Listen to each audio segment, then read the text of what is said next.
Are you alone on Christmas too, sir? The dirty boy, shivering from the cold, whispered while looking at the man in the Italian overcoat. Harrison Mercer, a billionaire in Manhattan's real estate market, laughed cruelly, but within seconds that child would do the impossible. "Get out of my way, kid." Harrison waved his gloved hand dismissively. "I don't have time for beggars." "I'm not a beggar, sir." The 8-year-old boy didn't back down. "I just asked a question, and I don't owe you an answer." Harrison kept walking down Fifth Avenue, snow falling on his shoulders. Store windows glowed with Christmas lights. Families walked by holding each other close, but he walked alone, as he had done every Christmas Eve for 15 years. Small footsteps ran after him. "Sir, wait. I told you to get lost, kid." "You dropped this." Harrison stopped and turned around. The boy was holding a black leather wallet. His wallet. It must have fallen out when he pulled his phone from his pocket. "How did you?" Harrison grabbed the wallet, checking the contents. Everything was there. $15,000 in cash, unlimited credit cards, everything untouched. "Aren't you going to check?" the boy asked. "I already did. It's all here." "Then you can go now. Merry Christmas." Harrison stood there, watching that child. A thin jacket torn at the elbow, shoes with holes in them, lips cracked from the cold. And he had just returned a fortune that could have changed his life. "Why did you give it back?" "Because it's not mine. There's $15,000 in there. You could have run. My mom taught me that stolen money doesn't bring blessings." The boy rubbed his hands together, trying to warm them. "She used to say what belongs to someone else belongs to someone else. Your mother sounds like a wise woman." "Where is she?" The light in the boy's eyes went out. "In heaven." 6 months ago, Harrison felt something tighten in his chest. A familiar pain, an old one that he spent every day trying to bury. "I'm sorry." The words came out before he could stop them. "You lost someone too, didn't you?" Harrison took a step back. "How do you know that?" "Because you have the same look I see in the mirror. The look of someone who lost the most important person in the world." The icy wind cut between them. Harrison swallowed hard, unable to respond. "What's your name, kid?" "Noah. Noah Sullivan." "How old are you?" Eight years old. The same age Sophie was when. "And where do you live, Noah?" "Noah, right now. I ran away from the shelter 3 weeks ago." "Why did you run away?" Noah lifted the sleeve of his jacket. There were purple marks on his arm, some already turning yellow. Because of this, Harrison felt his stomach turn. "Who did this to you?" "The shelter supervisor, Mr. Crawford. He hits everyone. But he likes hitting me the most because I talk back." "And did you tell anyone?" "I told the social worker. She said I was making it up. That kids lie to get attention." Noah lowered his sleeve, his eyes fixed on Harrison. "Adults never believe kids, do they, sir?" "Some do. Do you believe me?" The question caught Harrison off guard. He looked at those marks, at those eyes that didn't lie, at that unshakable dignity, despite everything. "I do. You're the first." A family walked past them laughing, the children running excitedly. Noah watched with silent sadness. "Do you have family, Mr. Mercer?" "Harrison Mercer." "Do you have family, Mr. Mercer?" "No, but you're rich." "Rich people always have family. Money can't buy family, Noah. Money can't buy anything that really matters." "My mom used to say the same thing." Noah smiled for the first time, a small, sad smile. She said, We were rich because we had each other. That love is the only currency worth anything. Your mother was very wise. Yes, she was. You would have liked her. Harrison looked around. The snow was heavier now, the wind sharper. That boy was going to freeze if he stayed on the street. Noah, did you eat anything today? I found half a sandwich in the trash this morning. It was still good. Half a sandwich from the trash. Christmas Eve, 8 years old. Come with me. Where? I'm going to buy you some food. Noah stepped back. You don't have to, sir. I gave back the wallet because it was the right thing to do, not to get a reward. I know. But you're hungry and I'm hungry. We can eat together. You want to eat with me? The surprise in Noah's voice was genuine. But I'm just a street kid, and I'm just a man alone. On Christmas Eve, looks like we're a match. Noah studied Harrison's face for a long moment, as if searching for something. You're not like the other rich people, are you? Why do you say that? Because the others don't even look at me. They pretend I don't exist. But you stopped. You're talking to me. Maybe I needed this conversation more than you know. My mom used to say God puts people in our path when we need them most. Maybe you're the person God put in my path today. Or maybe you're the person God put in mine. Noah smiled again, more openly this time than let's eat. Mr. Mercer, but you picked the place. I don't know any fancy restaurants. Who said it's going to be a fancy restaurant? You're a billionaire. I heard a lady say so when you walked by. Harrison laughed, a small, hoarse, unfamiliar laugh. He hadn't laughed in so long he had almost forgotten how. You know what I really want to eat? Noah, what? A hot dog. One of those from a street cart with everything on it. Noah's eyes went wide. Really? Really?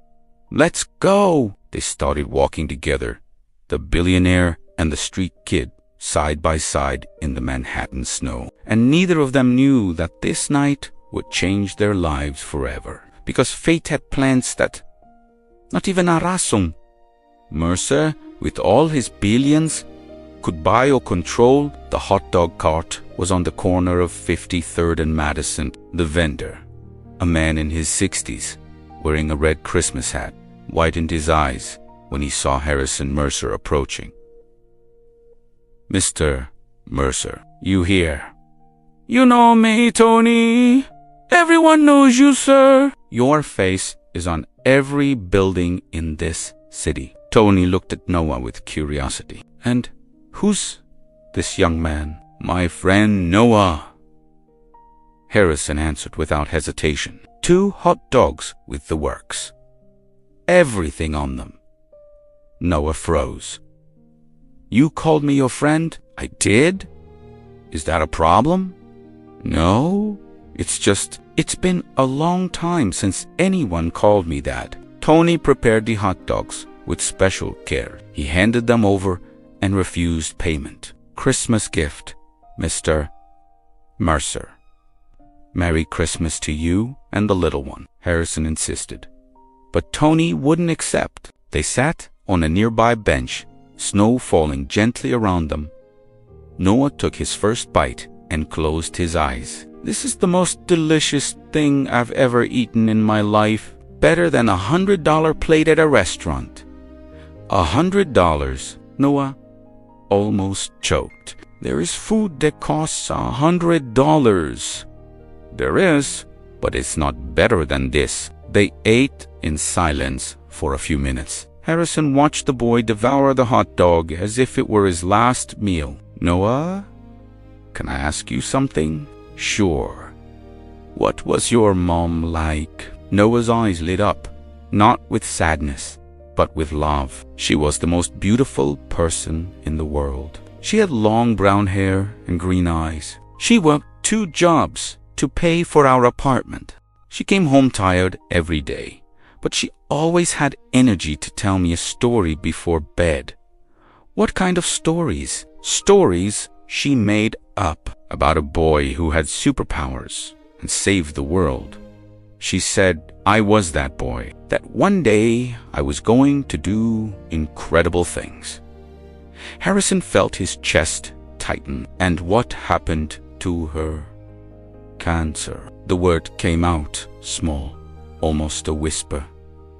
They found it too late. The doctor said there was nothing they could do. She fought for 6 months. She fought for me. But the cancer was stronger. Were you with her when? I was holding her hand. Noah wiped away a stubborn tear. She told me I couldn't cry. She said she was going to become a star and protect me from up there. Every night, I'd look at the sky and search for the brightest star. That's her. Harrison couldn't hold back. A tear rolled down his face. The first tear in 15 years. Mr. Mercer, are you crying? No.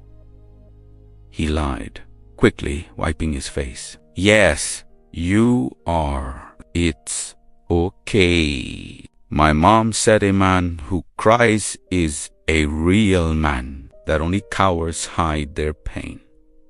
Your mother was very wise. You already said that.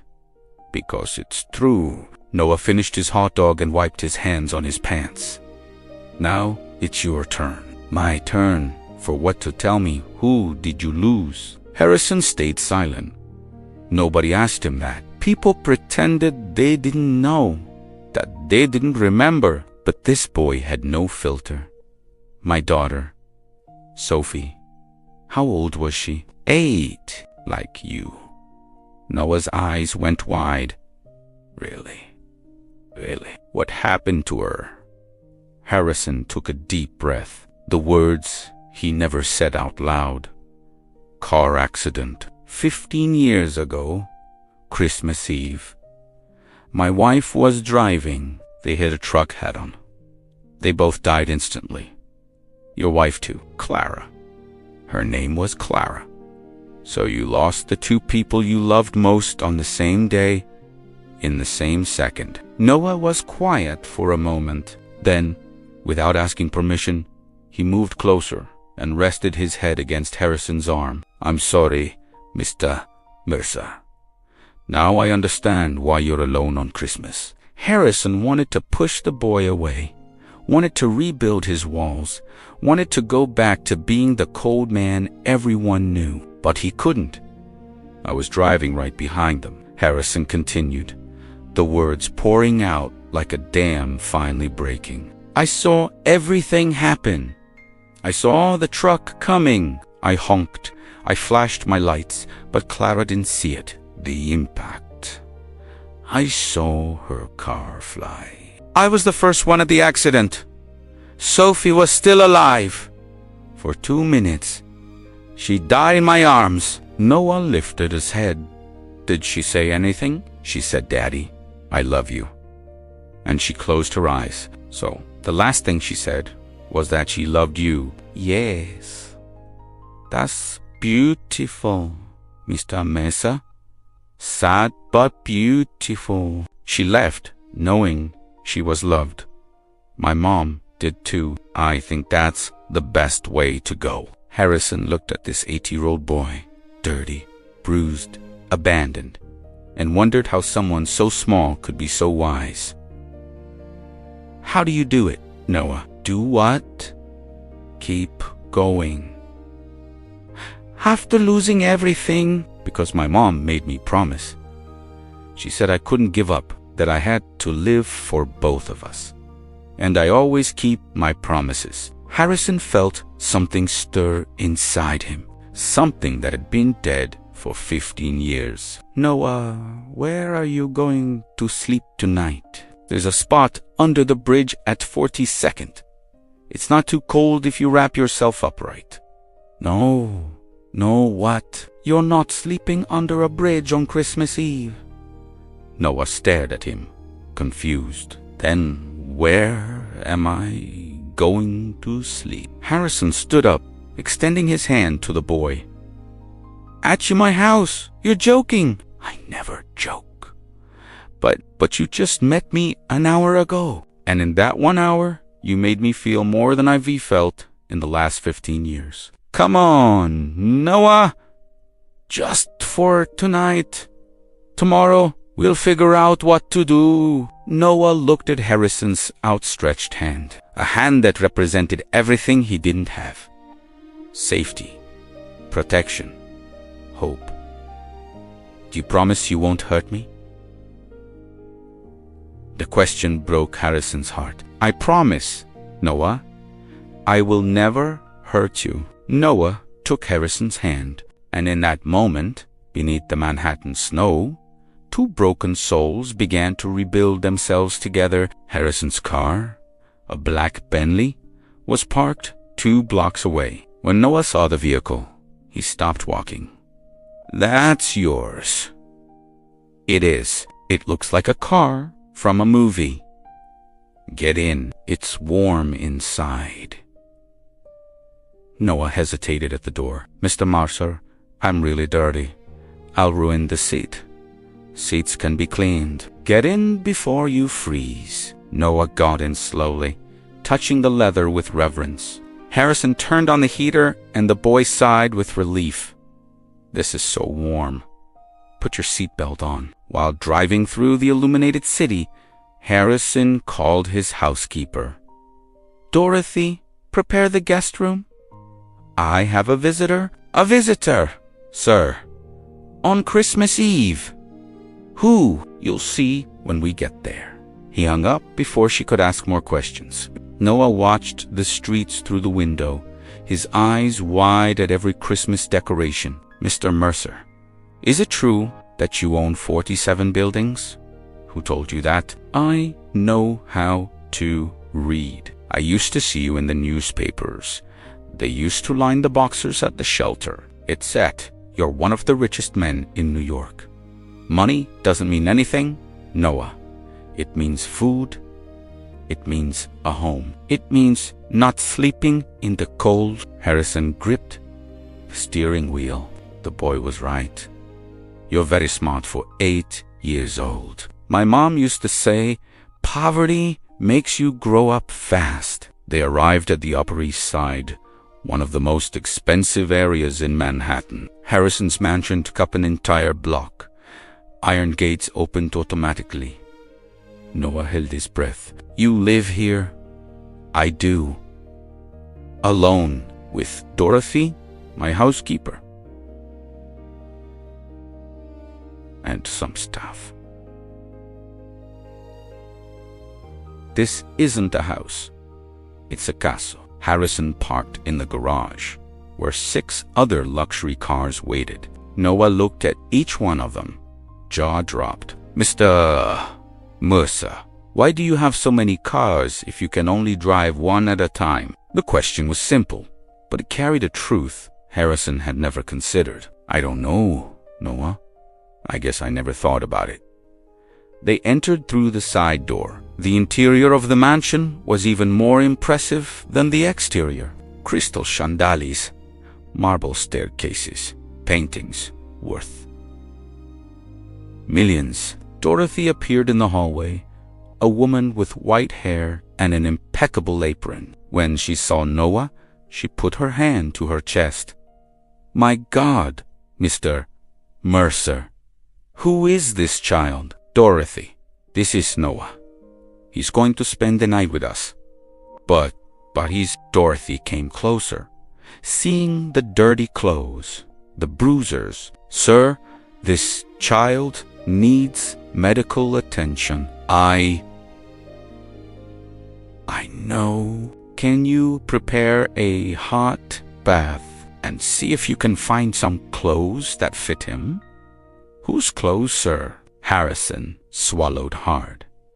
From Sophie's room. There should be something stored away. Dorothy's eyes went wide. That room had been locked for 15 years. No one went in there. Sir, are you sure? I am. Noah sensed the tension. Mr. Mercer If it's a problem, I can just keep my clothes on. It's not a problem. Harrison placed his hand on the boy's shoulder. Dorothy, please. The housekeeper nodded and went up the stairs. Harrison led Noah through the house, showing him the rooms. The boy touched everything carefully, as if afraid of breaking something. Mr. Mercer, you could fit like 100 families in here. I know, and you still live alone. We already talked about that. I know. Sorry. It's a lot of space for one person. They reached the kitchen, enormous, with professional equipment. Harrison opened the refrigerator. Are you still hungry? I'm always hungry. What do you want to eat? Anything. I'm not picky. Harrison found leftovers from the dinner Dorothy had prepared. Lasagna, salad, Italian bread. He heated up a plate and set it in front of Noah. The boy ate in silence, but Harrison noticed tears running down his dirty face. Noah, what's wrong? Nothing. You're crying. It's just... Noah sniffled. It's been a long time since anyone took care of me like this since my mom. Harrison sat across from him. You don't have to worry anymore. At least not tonight. And tomorrow. Tomorrow we'll figure out tomorrow. Dorothy appeared at the door. Sir, the bath is ready. I found some clothes that should fit. Harrison took Noah to the second-floor bathroom. The tub was full of bubbles, the steam rising warmly. Go ahead and get in. There are towels over there and clean clothes on the chair. Mr. Mercer? Yes, thank you. Really? You don't have to thank me. Yes, I do. You could have ignored me like everyone else, but you didn't. Harrison closed the door and leaned against the hallway wall. What was he doing? Why had he brought an unknown boy into his house? What kind of madness was this? His phone rang. It was Vincent Gallagher, his lawyer. Harrison, where are you? I got a call from the mayor. He's furious that you canceled dinner. I don't care about the mayor. Harrison, this is important business. The contract for the new development, it can wait. Wait, that's $200 million. Vincent, I have $200 million in each pocket of my coat. Money isn't the problem. Then what is the problem? Harrison looked at the bathroom door. I found something tonight. What thing? I don't know yet, but I think it's important. Harrison, are you okay? You're talking strange. I'm better than I've been in 15 years. Good night, Vincent. Merry Christmas. He hung up and put his phone away. On the other side of the door, he could hear Noah humming softly. A Christmas song? The same song Sophie used to sing. Harrison closed his eyes. Clara, Sophie, what are you doing to me? There was no answer. Only the silence of the mansion and the thin voice of an abandoned boy who, for some reason, Harrison still didn't understand, had been placed in his path on this Christmas Eve night. Coincidences don't exist. That's what Clara always used to say. Maybe she was right. Noah came out of the bath, transformed. Sophie's clothes, stored away for 15 years, fit perfectly. Blue sweatpants, a white t-shirt, and a red Christmas sweater with embroidered reindeer. Harrison felt the air leave his lungs when he saw him. Mr. Mercer, is everything okay? Yes, he lied. You look different. Clean, you mean? Noah smelled the sweater. These clothes smell nice. Like fabric softener. My mom used fabric softener on her clothes when she had the money. Dorothy appeared with a tray of hot chocolate. I made this for you too. Noah, do you want marshmallows? What's a marshmallow? Dorothy and Harrison exchanged a look. It's this, right here. Dorothy showed him the small white cylinders. You put them in hot chocolate, It's delicious. Noah tried it and his eyes lit up. This is the best thing in the world. They sat in the living room in front of the lit fireplace. The Christmas tree in the corner was dark. Harrison hadn't turned it on in 15 years. "Mr. Mercer, why doesn't your tree have lights on?" "Because I don't turn them on anymore." "Why not?" "Because I have no reason to." Noah stood up and walked over to the tree. He found the switch and pressed it. Thousands of golden lights came on, illuminating the entire room. "Now you do." Harrison was speechless. That lit tree was like a ghost coming back to life. Clara and Sophie used to decorate it together every year. Laughter used to echo through the mansion. Now there was only silence and a street kid staring in wonder at the lights. "It's so beautiful," Noah whispered. "My mom and I never had a Christmas tree. She used to say the one at the mall was our tree. We'd go there just to look at it." "You didn't have a tree." "No. Trees cost money, and decorations cost even more. But my mom always drew a picture of a tree and taped it to the wall. She drew really well." Noah pulled something from the pocket of the old pants Dorothy had left on the chair. A folded piece of paper, wrinkled, dirty around the edges. "This is the last drawing she made for me. 3 days before she died." He handed it to Harrison.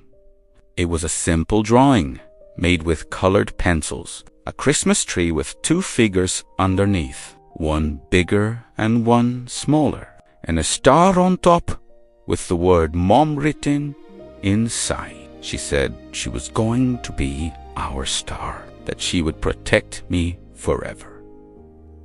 Harrison held the drawing with trembling hands. "Noah, this is very special. I know. That's why I keep it in my pocket. So she's always with me." The doorbell rang. Dorothy went to answer it and came back pale. "Mr. Mercer, there are 2 police officers at the door." Harrison stood up immediately. "Police officers? What do they want?" "They didn't say. They asked to speak with you." "Noah, stay here." "Mr. Mercer, did they come to get me?" The fear in the boy's voice was palpable. "No one is coming to get you. Stay here." Harrison went to the entrance. 2 NYPD officers were waiting at the door. "Mr. Mercer, that's me. What can I do for you?" "We received a kidnapping report. A witness said they saw you putting a child in your car on 5th Avenue. "Kidnapping?" Harrison almost laughed. "I didn't kidnap anyone. The boy was on the street, alone in the cold. I brought him here to eat and warm up. Do you know the child? I met him today." The officers exchanged a look. "Sir, we need to see the boy to make sure he's okay." "Of course. Come in." Harrison led them to the living room. Noah was curled up on the couch, shaking. "Please don't take me back to the shelter." One of the officers crouched down in front of him. "Hey, buddy. What's your name?" "Noah Sullivan." "Noah, are you okay? Did this man hurt you?" "No. Mr. Mercer is the nicest person I've ever met. He gave me food, let me take a bath, gave me clean clothes. Why don't you want to go back to the shelter?" Noah looked at Harrison, asking for permission. Harrison nodded. The boy lifted the sleeve of his sweater. The purple marks were still there. Because of this, the officer went pale. "Who did this?" "The supervisor, Mr. Crawford. He hits all the kids, but no one believes us." "Noah, that's a very serious accusation." "I know. That's why I ran away, because no one believes us and he keeps hitting." Harrison stepped in. "Officer, I'm Harrison Mercer, owner of Mercer Properties. I have the resources to hire the best lawyers in this city. If this man is abusing children, I will personally make sure he is investigated and arrested." The officer stood up. "Mr. Mercer, we understand the situation, but legally, Noah is the responsibility of the state. He ran away from an official shelter. We need to take him back to the man who beats him. We'll transfer him to another shelter. Open an investigation into the allegations. And in the meantime, while you investigate, how many more children are going to get beaten?" "Mr. Mercer, the law is clear. The law is wrong." Noah stood up, tears streaming down his face. "Mr. Mercer, it's okay. I'll go with them." "No, you won't. Sir, I don't want you to get in trouble because of me." Harrison looked at that boy, 8 years old, the same age as Sophie, alone in the world, about to be returned to a system that had failed him. "Officer, what if I become his temporary guardian?" "Sir? Temporary custody? Until the situation is resolved, there must be some legal procedure for that." "There is, but it's complicated. It requires judicial authorization, social evaluation." "Then let's do all of that tomorrow morning, first thing. In the meantime, Noah stays with me, under my full responsibility." The officers hesitated. "Mr. Mercer, we can't just—" "You can and you will. Because the alternative is this boy going back to a place where he's being assaulted, and if something happens to him, the responsibility will be yours, and I will personally make sure it becomes a headline in every newspaper in this city." The silence that followed was heavy. "I'm going to call my supervisor," one of the officers said, stepping out into the hallway. Noah looked at Harrison with wide eyes. "You would do all that for me?" Harrison knelt down in front of the boy. "Noah, I don't know why you showed up in my life tonight, but I'm not going to let anyone hurt you ever again. Promise? Promise?" Noah hugged Harrison tightly, and in that embrace, two shattered souls found something they thought they had lost forever: hope. The officer returned from the hallway with a different expression. "Mr. Mercer, I spoke with my supervisor. Given your position and the abuse allegations, he's authorized Noah to remain in your temporary custody until tomorrow. But you need to appear at family court at 9 in the morning." "I'll be there." "And Noah needs to undergo a medical examination to document the injuries. My private physician can do that right now." The officer nodded. "We'll document everything. Any problems, you'll be held responsible." "Understood." The officer said goodbye and left. Noah let out the breath he'd been holding. "Mr. Mercer, thank you. It's not over yet, Noah.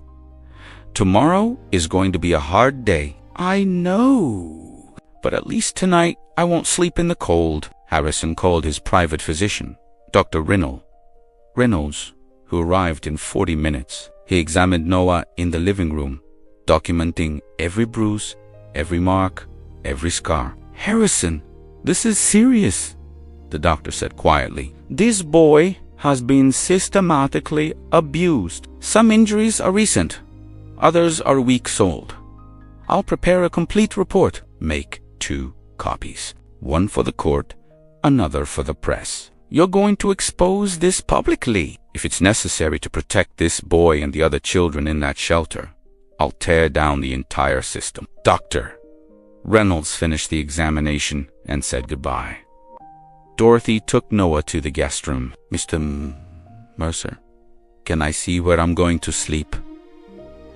"Of course. Dorothy will show you." Noah followed the housekeeper upstairs. Harrison stayed alone in the living room, looking at the lit Christmas tree. His phone rang again.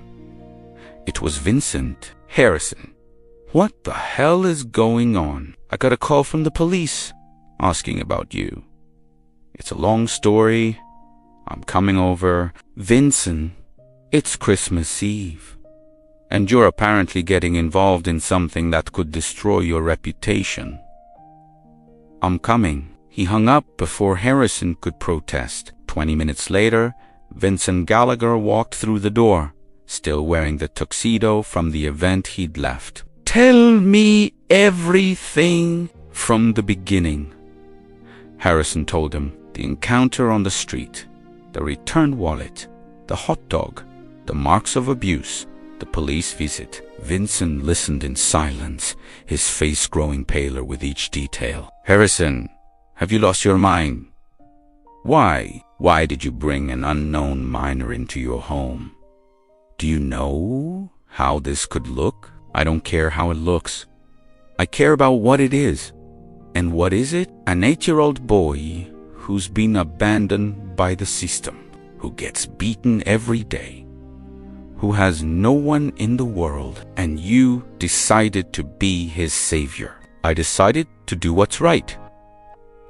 Vincent sighed, sitting on the couch. Harase, I've been your lawyer for 20 years. I know you better than anyone alive. I know you never got over Sophie and Clara's death. But this can't be about them. It's not about them. Are you sure? Because this boy is the same age Sophie was. And you found him on Christmas Eve, the same day you lost your family. Harrison stayed silent. You're trying to replace what you lost. Vincent continued. You're projecting Sophie onto this boy. You're wrong. Am I? Then explain to me why you, who haven't shown emotion in 15 years, are suddenly crying over a kid you met 3 hours ago because he asked me a question. What question? He asked if I was alone on Christmas too. Vincent went quiet. And what did you answer? Nothing. Because the answer is obvious. I am alone, Vincent. I've been alone for 15 years. I have billions. I have buildings. I have power, but I have no one. You have friends. You have me. You're my lawyer and your friend. Then, as my friend, help me. Don't criticize me. Vincent ran his hand over his tired face. What do you want to do? I want custody of him. Harrison, legal custody. Permanent?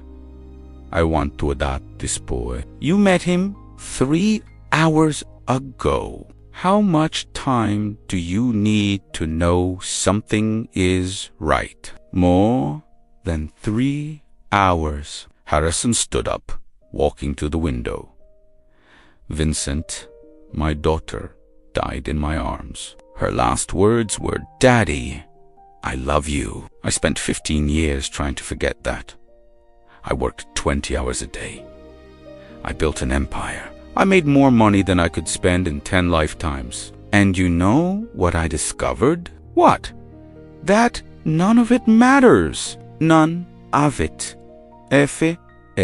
Because at the end of the day, I come back to this empty mansion and I have no one waiting for me. And you think this boy is going to fill that void? I don't know, but I know he needs someone. And I need a purpose. Maybe we can help each other. Footsteps on the stairs. Noah appeared in the hallway, in pajamas, holding a picture frame. Mr. Messer, who is this girl? Harrison walked closer. Noah was holding a photo of Sophie, taken the last Christmas before the accident. That's my daughter, Sophie. She's very pretty. She looks like an angel. She was an angel. Was? She died? She did. 15 years ago. Noah looked at the photo, then at Harrison. She was my age, wasn't she? She was. That's why you helped me. Because I remind you of her. Harrison knelt down in front of the boy. Noah, I'm going to be honest with you. When I saw you on the street, for a second, I saw Sophie. But that's not why I brought you here.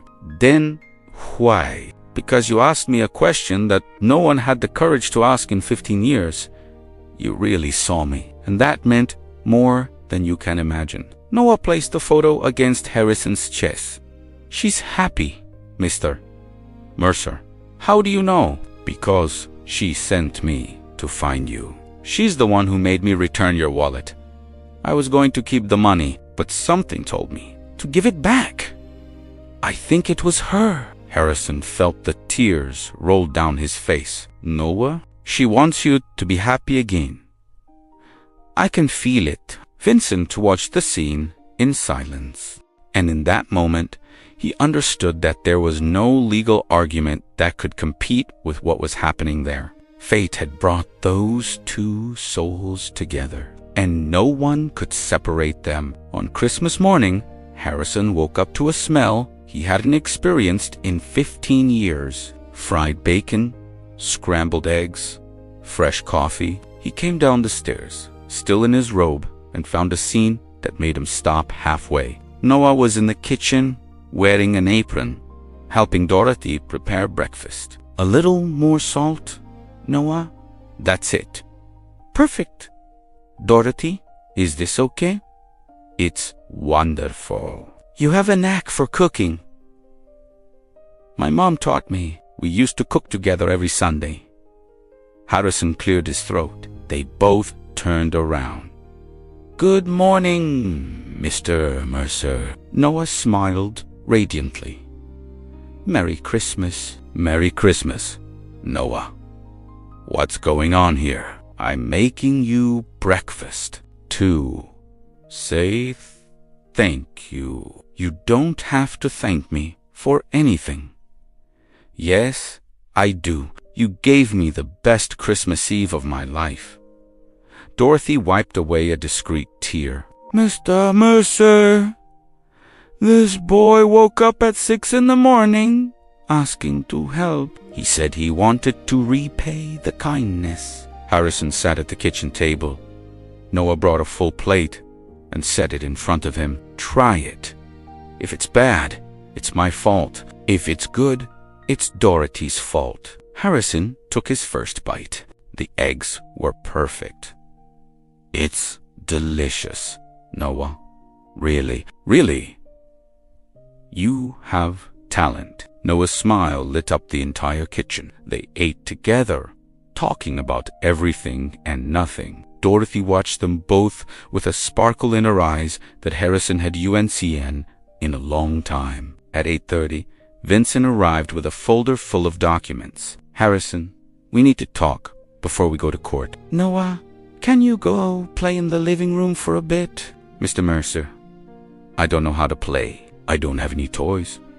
The simple sentence hit Harrison like a punch. Dorothy, can you take Noah to see the house? Show him the library, the conservatory? Of course, sir. Come on, Noah. When they were alone, Vincent opened the folder. I researched all night. The situation is complicated. Tell me, the shelter where Noah was staying is run by an NGO called Lighthouse Haven. The supervisor, Marcus Crawford, has a clean record. No prior complaints filed because the children are afraid to report. I know, but without concrete evidence beyond Noah's testimony and the injuries, it's going to be hard to press criminal charges. Isn't the medical report enough proof? It's proof that he was assaulted. It's not proof of who assaulted him. Noah can testify he's 8 years old. Defense attorneys will tear his testimony apart. Harrison slammed his fist on the table. So this monster is going to keep beating children. Not if I have anything to say about it. I've already hired a private investigator. He's going to get someone inside the shelter. Get video evidence. How long? A few weeks? Maybe a month? And in the meantime, the children keep suffering. Harrison, I understand your frustration, but we need to do this right. If we accuse without solid proof, Crawford can sue for defamation and walk free. Harrison took a deep breath. And what about Noah's custody? That's simpler. You have resources. No criminal record. Your mansion is suitable for a child. I've requested an emergency hearing for today. The judge assigned is Margaret Holloway. Strict, but fair. Do you know her? I've worked with her on other cases. If we present the case well, we have a chance. At 9 o'clock sharp, Harrison, Vincent, and Noah enter the Manhattan family court. The building was nearly empty since it was Christmas Day. Only essential staff present. Judge Holloway's chambers were austere, with shelves of law books and an American flag in the corner. The magistrate, a black woman in her 60s with reading glasses perched on her nose, received them with a serious expression. Mr. Gallagher, and this must be Noah? Yes, Your Honor, Vincent replied. Noah, you can sit over there. She pointed to a chair nearby. The adults are going to talk for a bit, but you can speak whenever you want. Understood? Yes, ma'am. The judge leafed through the documents. I've read the police report and the medical report. The injuries are consistent with systematic abuse. Noah, may I ask you some questions? Yes. Who hurt you? Mr. Crawford, the shelter supervisor. Did he hit other children too? All of them. But mostly the younger ones, because we can't defend ourselves. Did you tell anyone before you ran away? I told the social worker, Mrs. Peters. She said I was lying. The judge made a note. And why do you trust Mr. Mercer? Noah looked at Harrison. Because he saw me. What do you mean? Everyone looks at me and sees a street kid. Dirty? A problem. But Mr. Mercer looked at me and saw a real person. He asked me my name. He asked about my mom. He cried when I told him my story. Mr. Mercer cried. He did. And a man who cries for a child he doesn't even know is a good man. My mom taught me that. The judge took off her glasses, looking at Harrison. Mr. Mercer, why do you want custody of this boy? Because he deserves a chance. Many children deserve a chance. Why this one specifically? Harrison thought before answering. Because he returned $15,000 he could have stolen. Because he asked me if I was alone on Christmas too. Because he made me feel something I haven't felt in 15 years. And what is that? Hope, Your Honor. This boy gave me back hope. The judge was silent for a long moment. Mr. Mercer, temporary custody is an enormous responsibility. Are you prepared for that? I am. And if in the future you decide you don't want it anymore, Harrison looked at Noah. That's not going to happen. How can you be so sure? Because I lost a daughter 15 years ago, and I spent all that time thinking I could never be a father again. This boy showed me I was wrong. Noah stood up from his chair. Judge, can I say something? You may, Noah. I know Mr. Mercer is rich and famous and everything.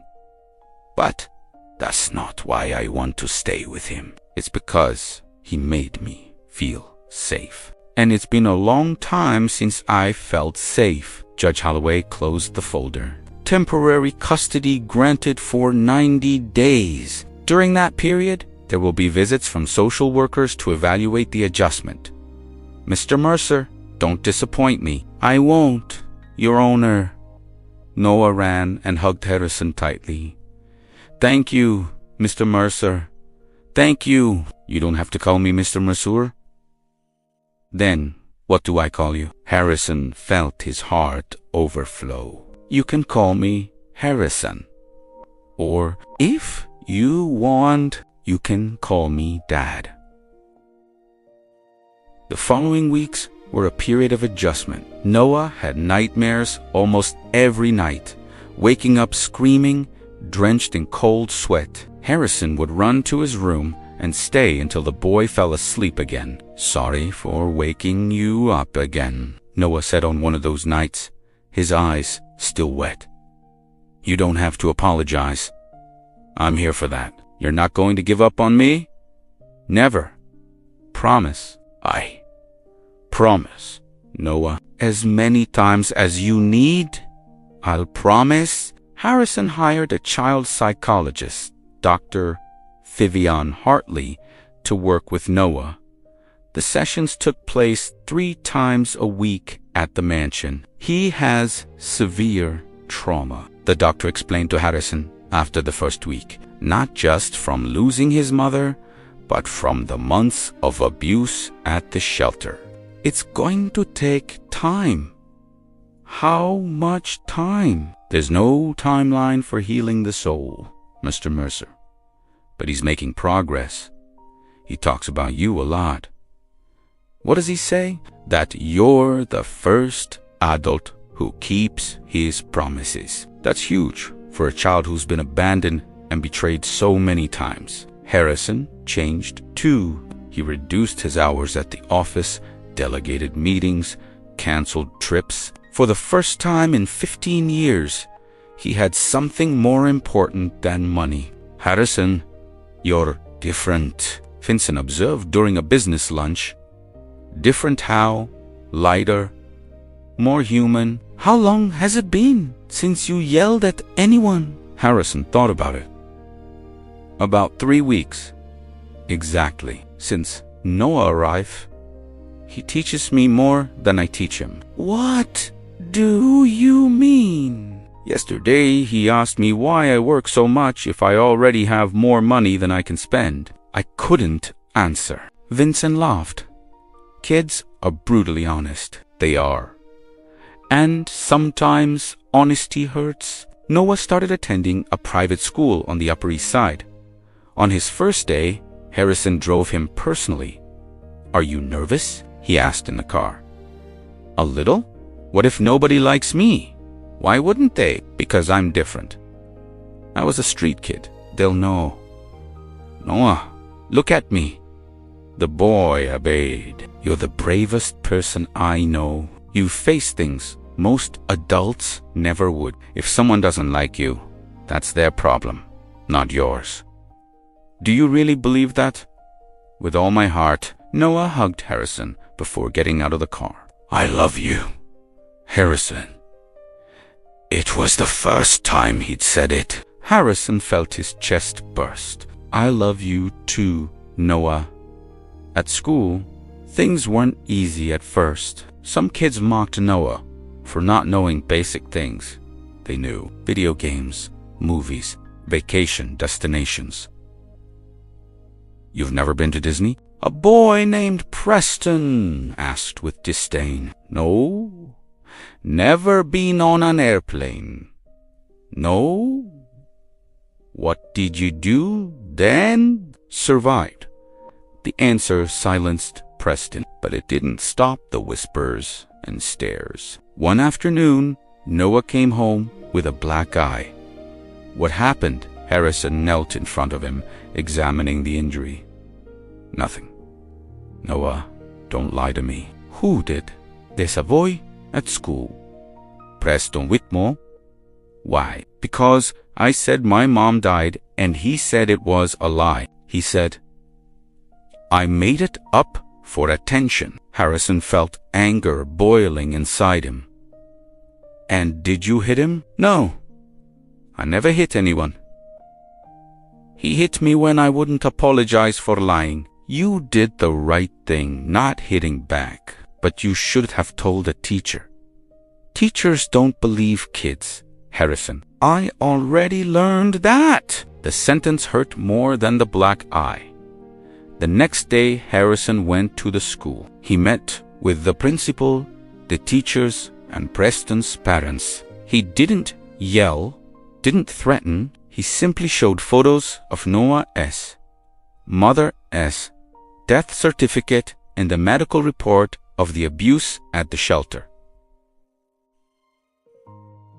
"My son is not a liar," Harrison said calmly. "He's been through things none of you can imagine. If any other student hurts him, physically or verbally, I will personally ensure the consequences are severe." Preston was suspended for 3 days. When he returned, he apologized to Noah. "Forgive me. I didn't know it was true." "It's okay." Noah replied, "Sometimes we say things without thinking. You're really nice, even after what I did. My mom used to say holding on to anger is like drinking poison and expecting the other person to die." Preston blinked, confused. "That's pretty deep for an 8. "I know, but it's true." Their friendship began that day. Preston, who had everything materially but absent parents, found in Noah something he'd never had: a real friend. "Harrison, can I invite Preston over?" Noah asked one afternoon. "Of course." "When?" "Saturday. His mom is going on a trip and his dad works all day. He was going to be alone." "Alone for the weekend?" "Yeah. He said it's normal." Harrison thought about his own lonely weekends before Noah arrived. "Invite him. He can stay the whole weekend if he wants." Noah hugged Harrison. "You're the best dad in the world." "I'm not officially your dad yet. You already are to me." The adoption process moved slowly. Social workers visited the mansion regularly, interviewed Noah, evaluated the relationship between the two. "Mr. Masur, in my entire career, I've never seen such a positive adjustment," the social worker, Mrs. Delgado, said after the 3rd visit. "Noah talks about you with an admiration that's impossible to fake. He's special. You both are." "You saved this boy." "No. He saved me." Meanwhile, the investigation into the shelter progressed. The detective Vincent hired managed to plant a camera in Crawford's office. The footage was disturbing. The supervisor beat children for the smallest reasons: a spilled glass of milk, an answer considered rude, a toy out of place. "Harrison, we have enough," Vincent said, showing him the videos. "We can destroy this man. Then let's destroy him." "Are you sure? This is going to become a national scandal. Your name will be everywhere." "My name is already everywhere. At least this time, it'll be for something that matters." Vincent smiled. "Noah really changed you." "He did, and I'll never be able to thank him enough." That night, Harrison went into Noah's room to say goodnight. The boy was looking out the window at the stars. "Looking for your mom?" "Found her. She's that one. The brightest." Harrison looked at the sky. "She's proud of you, Noah." "You think so?" "I'm sure of it. You're everything she dreamed you would be." Noah turned around, his eyes shining. "Harrison, can I ask you something?" "Anything." "When the adoption goes through, will I be able to call you Dad for real?" Harrison felt the tears coming. "You already can. Noah, you already can." The report aired on a Thursday night during NBC's prime time. The title was devastating: "Stolen Childhood: The Truth Behind Lighthouse Haven Shelter." Harrison and Noah watched together, sitting on the living room couch. Dorothy brought popcorn, trying to make the moment less heavy, but everyone knew the gravity of what was coming. "Are you sure you want to watch this, Noah?" "I am. I need to see it. For me and for the other kids." The report began with images of the shelter, an old building in Brooklyn that looked welcoming from the outside. Then came the videos. Crawford hitting a 6-year-old girl because she was crying from missing her mother. Crawford shoving a boy against the wall, because he took too long in the bathroom. Crawford screaming, humiliating, destroying. Noah squeezed Harrison's hand. He did that to me too, many times. I know, son, but never again. The reporter interviewed 5 children who had been through the shelter. Blurred faces, distorted voices to protect their identities, but the stories were all the same. Fear, pain, forced silence. Then came the moment Harrison had been waiting for. The reporter announced that a Manhattan businessman had funded the entire investigation and demanded justice. Harrison Mercer, a billionaire in real estate, became personally involved in the case after finding one of the shelterless victims abandoned on the streets of New York. A photo of Harrison appeared, then a statement recorded in his office. No child should go through what these children went through. Systems that should protect are destroying instead. And as long as I have resources, I will fight to change that. Noah looked at Harrison with pride. You're a hero. I'm not a hero, Noah. I just did what was right. That's what heroes do. The next day, Crawford was arrested. Images of him being led away in handcuffs became headlines in every newspaper. The social worker who had ignored Noah's complaints, Mrs. Peters, was removed and investigated for negligence. Harrison, they're calling you the champion of children, Vincent said, showing him the headlines. I don't want that title, but it came anyway. And it's opening doors. What kind of doors? Senators want to meet with you. Child protection organizations want partnerships. You've become a symbol of a cause.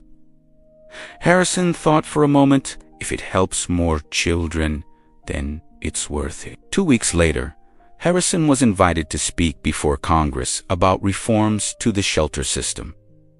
He brought Noah with him. Do you want to say something?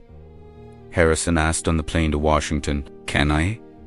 Of course you can. Your voice matters more than mine. On the day of the speech, the room was packed. Senators, congressmen, journalists, television cameras. Harrison spoke first, presenting data, proposing changes, demanding stricter oversight. Then, to everyone's surprise, he called Noah to the microphone. This is my son, Noah.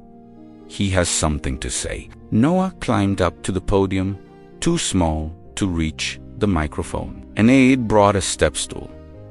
The boy took a deep breath and began. Good afternoon.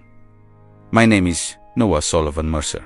I'm 8 years old. 4 months ago, I was living on the street because I ran away from a shelter where they beat me every day. Absolute silence in the room. I told the social worker they were beating me. She said I was lying. She said kids make things up. But I wasn't lying. And now the man who beat me is in jail. Noah looked at Harrison, who nodded encouragingly. I was lucky because I found someone who believed me. But there are a lot of kids who aren't that lucky. Kids who get beaten every day and no one believes them. Kids who cry alone at night. Kids who think it's their fault. Tears began to stream down Noah's face, but he continued. I want to ask you something. Believe, children, we don't lie about pain. We don't make up bruises. If a child says they're suffering, please listen. Because sometimes all we need is for one adult to believe us, for everything to change. Noah wiped his face. Thank you. The room erupted in applause. Senators were crying. Journalists filmed without being able to hide their emotion. Harrison hugged Noah at the podium, not caring about the cameras. I'm so proud of you, son. Do you think it'll make a difference? It already has. 3 months later, a new law was passed, informally nicknamed Noah's Law. It required cameras in all shelters, mandatory investigation of any abuse complaints, and severe penalties for negligent staff. Harrison received the news while having dinner with Noah. The law passed. Vincent called excitedly, unanimously. Did you hear that, Noah? Unanimously. What's unanimously? It means everyone agreed. No one voted against it. Noah smiled. My mom would be proud. She is proud. I'm sure of it. That same week, Harrison received more news. The adoption process had been finalized. Noah Sullivan Mercer was officially his son. Mr. Mercer, congratulations. Judge Holloway said at the final hearing, Noah, you now have a real family. I always knew I did, Noah replied. Since that night on 5th Avenue, they left the courthouse holding hands. Reporters were waiting at the door, but Harrison ignored them. He just wanted to be with his son. Dad? Noah said in the car. It was the first time he'd called him that since the adoption was finalized. Yes, son. Thank you for not giving up on me. Thank you for finding me that night. I didn't find you. Sophie sent me. Harrison felt his eyes burn. Do you really believe that? I do. She wanted you to be happy again. And I wanted a dad. God put the two things together. Harrison pulled the car over to the side of the road. He couldn't drive with tears blurring his vision. Noah, you're the best thing that's ever happened to me. You're the best thing that's ever happened to me too, Dad. They embraced in the car, father and son, two souls who had found each other at the most unlikely moment and built something no money could buy, a family. A year had passed since that Christmas Eve on 5th Avenue. Noah was now 9 years old, in 4th grade, and one of the best students in his class. Harrison had cut his workload in half and created a foundation in Sophia's name to help at-risk children. Everything seemed perfect until that December morning. Dad, there's a letter for you. Noah walked into the office holding a white envelope. Leave it on the desk. Son, I'll look at it later. There's a strange name on the return address. Lighthouse, Haven. Harrison froze.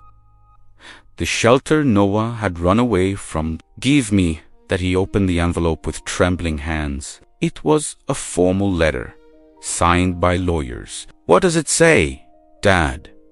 Harrison read in silence. Every word was like a stab. Duh, you're pale. What's going on? Nothing, son. Go play for a bit. No, tell me. I have a right to know. Harrison looked at Noah. His son had matured so much in a year. He couldn't protect him from everything anymore. The organization that ran the shelter is suing us. Suing why? They say the report caused financial and moral damages, that they had to close because of the investigation. They want $50 million. Noah's eyes went wide, but they beat the children. They're the ones who are wrong, I know, son. But sometimes bad people use the law to protect themselves. And what's going to happen? We're going to fight, like we always fight. Vincent arrived an hour later with a team of lawyers. Harrison, the situation is complicated. They hired one of the best firms in the country. They're claiming the investigation was conducted illegally, that the cameras were installed without authorization. The cameras recorded crimes. I know, but technically, the way the evidence was obtained can be challenged. Noah was listening from the doorway. So the bad guys are going to win because they did their stealing the right way and we made a mistake trying to do the right thing? Vincent sighed. The law isn't always fair, Noah. Then the law needs to change. Harrison looked at his son with pride. He's right, Vincent. I'm not backing down. I don't care how much it costs. Harrison, it could cost more than money. They are planning to attack your image. They're going to say you used Noah to get media attention. That the adoption was a marketing move. That's a lie. I know it is. But well-told lies can destroy truth. The following days were filled with tension. The media discovered the lawsuit and headlines were divided. Some supported Harrison. Others questioned his intentions. Billionaire, hero, or opportunist was the title of a famous magazine. Noah saw the cover at a newsstand on his way home from school. "Dad, they're saying bad things about you." "I know, son." "Why are people so mean?" "Because they're afraid of goodness. When someone does something good, there are always people who need to believe there's a selfish motive. Because if there isn't, they have to admit they could have done the same thing and chose not to." "That's really sad." "It is. But we can't let other people's cruelty stop us." The trial was scheduled for the week before Christmas, exactly 1 year after Harrison and Noah met. Coincidence? Dorothy asked. "I don't believe in coincidences," Harrison replied. "I think it's fate testing us." On the day of the trial, the courtroom was packed. Journalists from all over the country, cameras, spectators. Harrison walked in, holding Noah's hand. "Are you sure you want to be here?" Harrison asked. "I am. We're in this together."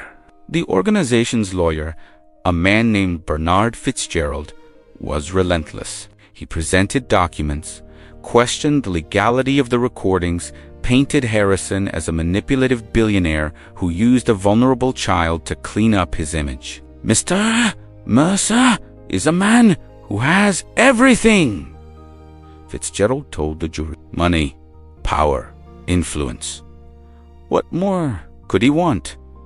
Headlines, public adoration. And he found the perfect tool in a street kid. Noah squeezed Harrison's hand tightly.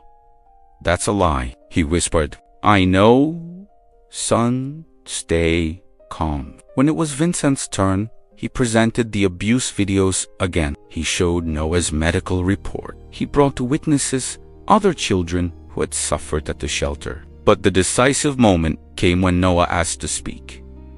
"Your Honor, may I say something?" The judge, an elderly man with white hair, hesitated. "This is irregular." "Please, sir. It's about my life." The judge looked at the lawyers. None objected. "You may speak, young man." Noah stood up and walked to the front of the courtroom. "My name is Noah Sullivan Mercer. A year ago, I was living on the street. I ran away from the shelter because a man beat me every day. I told adults, and no one believed me. I thought I was going to die alone." The silence was absolute. One Christmas Eve night, I saw a man in an overcoat walking alone. His wallet fell, and I returned it. He asked me why I didn't steal it. I said, "My mom taught me that stealing is wrong." Noah looked at Harrison. "That man could have walked away. He could have ignored me like everyone else did, but he didn't. He asked me if I was hungry. He bought me a hot dog. He sat with me in the cold and listened to me." Tears were streaming down Noah's face. "Now," he cried when I told him about my mom. "A billionaire cried for a street kid he didn't even know. That's not manipulation. That's love." Noah turned to the jury. "I know you're important adults, that you have to follow laws and rules. But I want to ask you something. Look at me. Look at this man who saved me, and tell me if this looks like a lie." The silence lasted an eternity. The judge cleared his throat. "The jury will retire to deliberate." 3 hours later, they returned with the verdict. In favor of the defendant, Harrison Mercer. Case dismissed. The Lighthouse Haven organization shall pay all court costs.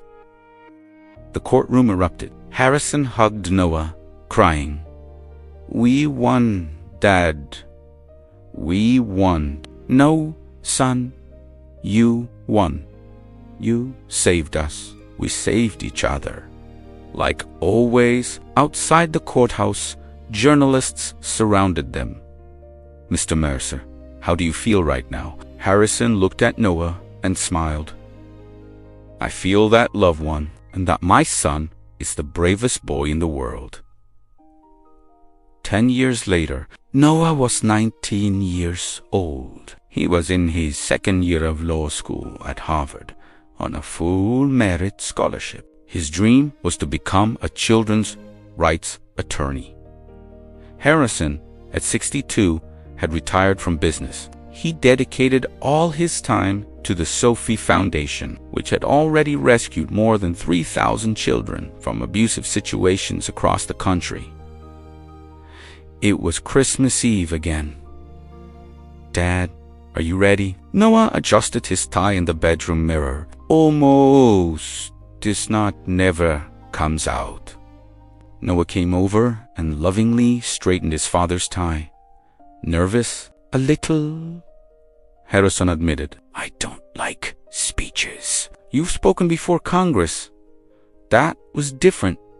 Tonight is about us. That evening, the city of New York would hold a special tribute. Harrison Mercer would receive the Medal of Honor for Citizens for his contribution to child protection. But the real honoree everyone knew was Noah.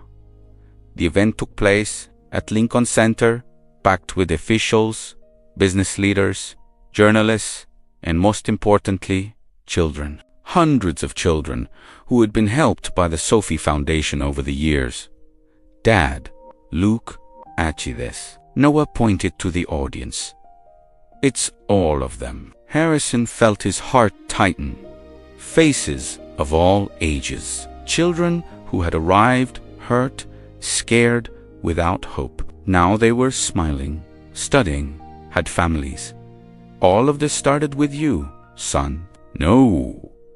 It started with your wallet falling on Fifth Avenue. They both laughed, remembering that night that seemed to have happened in another lifetime. The mayor took the stage and gave an emotional speech. Then he called Harrison. Ladies and gentlemen, the man who proved that one encounter can change the world. Harrison Mercer. Deafening applause. Harrison walked to the microphone, his legs shaking. Good evening, everyone, he began, his voice thick with emotion. 10 years ago, I was the loneliest man in New York.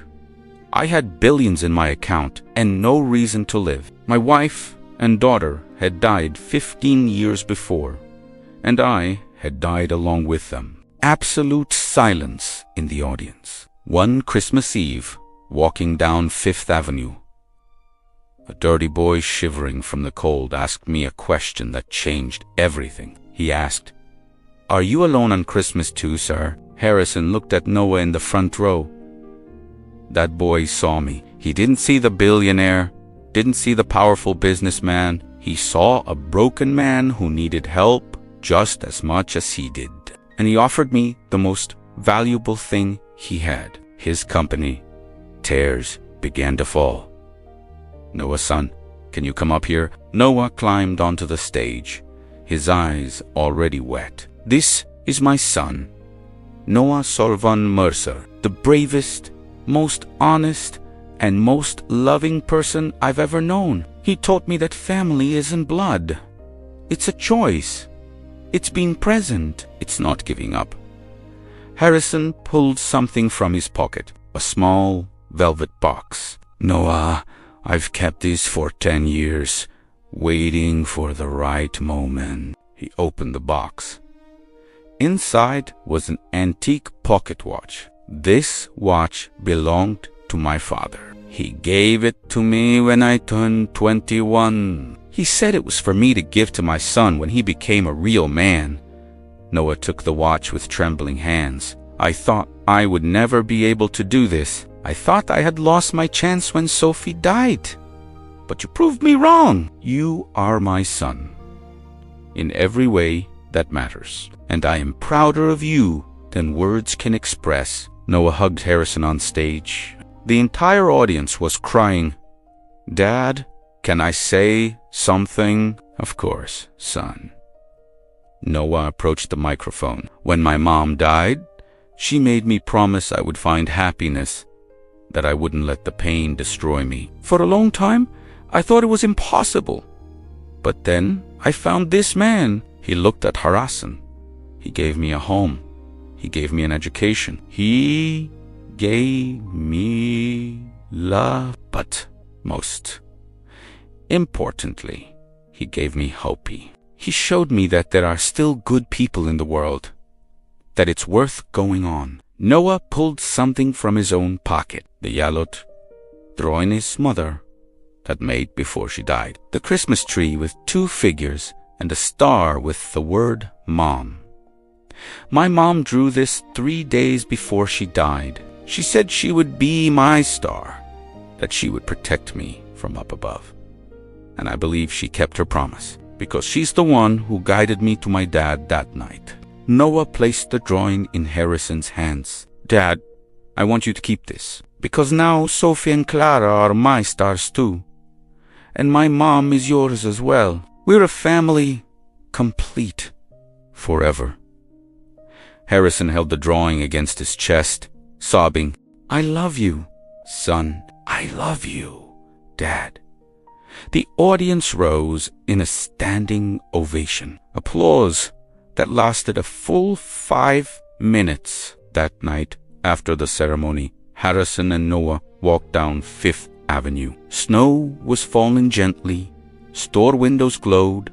Happy families passed by. They stopped at the exact spot where they had met 10 years before. Remember this place, Dad? How could I forget? This is where my life started over. Noah looked up at the starry sky. Dad, look. 3 stars together. Clara, Sophie, and my mom.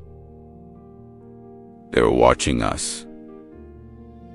Harrison hugged his son. Thank you, Noah, for saving me, for teaching me how to live again. Thank you, Dad, for believing in me when no one else did. They stood there, embracing in the snow, 2 souls that fate had brought together on a Christmas Eve night, because sometimes a simple question can change everything. Are you alone on Christmas too, sir? And Harrison's answer, 10 years later, was finally different. No, son, never again. And if this story touched your heart, leave that like you know it deserves. Subscribe to the channel and hit the bell so you don't miss any emotional stories. Tell us in the comments which part made you cry the most. And take the time to binge watch the other stories on the channel that are just as beautiful as this one. What city or country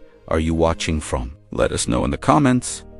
A warm hug, and see you in the next story.